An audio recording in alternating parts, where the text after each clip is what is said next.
ఎటువైపు అవుతుందంటే మా దానికి కూడా లెక్కలు చెప్తాను అధ్యక్ష. ఈ ఎన్డీపీఎస్ కేసెస్ చూస్తే షాక్ అయిపోతాం అధ్యక్ష.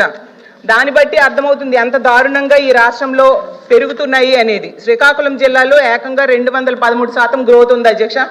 నెల్లూరులో 121% గ్రోత్, కోనసీమలో 72%, ఇలా తీసుకుంటే 15 జిల్లాల్లో, తిరుపతిలో 1.3% గ్రోత్ ఉంది అధ్యక్ష. పవిత్ర పుణ్యక్షేత్రమైన తిరుపతిలో కూడా డ్రగ్స్, గంజాయి, అక్రమ మద్యం గ్రోత్ సాధించిందంటే రాష్ట్రం ఎటువైపు వెళ్తుందో అర్థం కాని పరిస్థితిలో ఉన్నాం అధ్యక్ష. ఎవరైనా ఆపదలో ఉంటే పోలీస్ కాల్ సెంటర్కి ఫోన్ చేస్తారు అధ్యక్ష. కానీ పోలీస్ కాల్ సెంటర్ 112లో స్పందించే టైం 26 నిమిషాలు ఉందని అధ్యక్ష. అది నేను చెప్పడం కాదు అధ్యక్ష, సాక్షాత్తు అమిత్ షా గారే చెప్పడం జరిగింది అధ్యక్ష. మన గౌరవ ముఖ్యమంత్రి గారికి, గౌరవ కేంద్ర హోంమంత్రి గారు లేఖ కూడా రాశారు అధ్యక్ష. అసలు ఈ పోలీసులకి ఎందుకింత ఆడపిల్లలంటే నిర్లక్ష్యం, ఎందుకింత వివక్ష, ఎందుకింత చిన్న చూపు అని అడుగుతున్నాను అధ్యక్ష. అలాగే తీసుకుంటే 112 ఎమర్జెన్సీ కాల్ సెంటర్ని కాల్ చేసి మహిళలు కానీ ఆడపిల్లలు కానీ కాపాడండి కాపాడండి, అయ్యో బాబు ఆపదలో ఉన్నామంటే 26 నిమిషాల వరకు స్పందించట్లేదు అధ్యక్ష. అదే దేశ యావరేజ్ 18 నిమిషాలు మాత్రమే ఉంది అధ్యక్ష. దీనికి ఎగ్జాంపుల్స్ చూసుకుంటే అధ్యక్ష, అనంతపురంలో ఇంటర్మీడియట్ అమ్మాయి కనిపించకుండా పోయి 2 రోజులు అయిందని తల్లిదండ్రులు కంప్లైంట్ ఇస్తే అధ్యక్ష, క్వశ్చన్స్ కూడా అడుగుతాను, కంప్లైంట్ ఇస్తే అధ్యక్ష పోలీసులు స్పందించలేదు. అయితే పోలీసులు నిర్లక్ష్యంగా వ్యవహరించడం వల్ల అమ్మాయి చనిపోయింది అధ్యక్ష.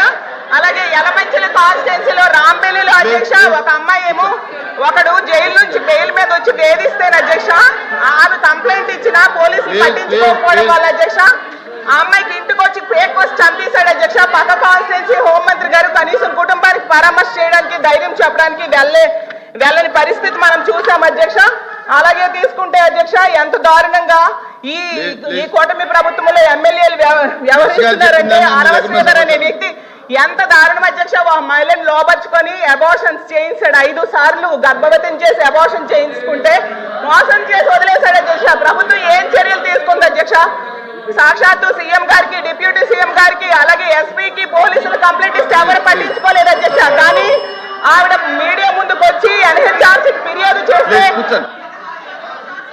మేడం ప్లీజ్ ప్లీజ్ ప్లీజ్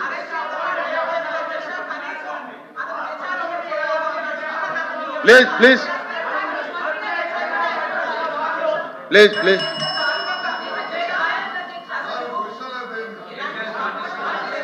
అమ్మా కళ్యాణ్ గారు మీరు వినిపించుకోవాలి.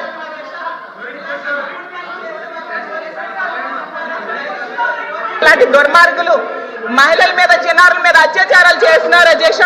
నేను ఒకటే అడుగుతున్నాను, ఈ హాస్టల్స్ లో అధ్యక్ష హాస్టల్స్ లో ఎంత మంది అఘాయిత్యాలకు, అత్యాచారాలు గురవుతున్నారు అధ్యక్ష. హాస్టల్స్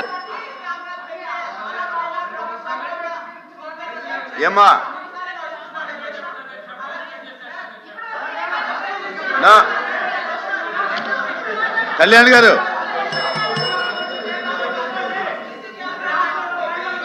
నా ఇప్పుడు మీకు అవకాశం వస్తే మీరు అడగదలుచుకున్నది తప్ప విపరీతంగా దొరుకుతున్నాయి అధ్యక్ష. మత్తు పదార్థాలు వీటి నివారణకి ఏం చర్యలు ప్రభుత్వం తీసుకుందో చెప్పాలి అధ్యక్ష. అలాగే ఇంత మంది వేధింపులకి కూర్చోమ్మా.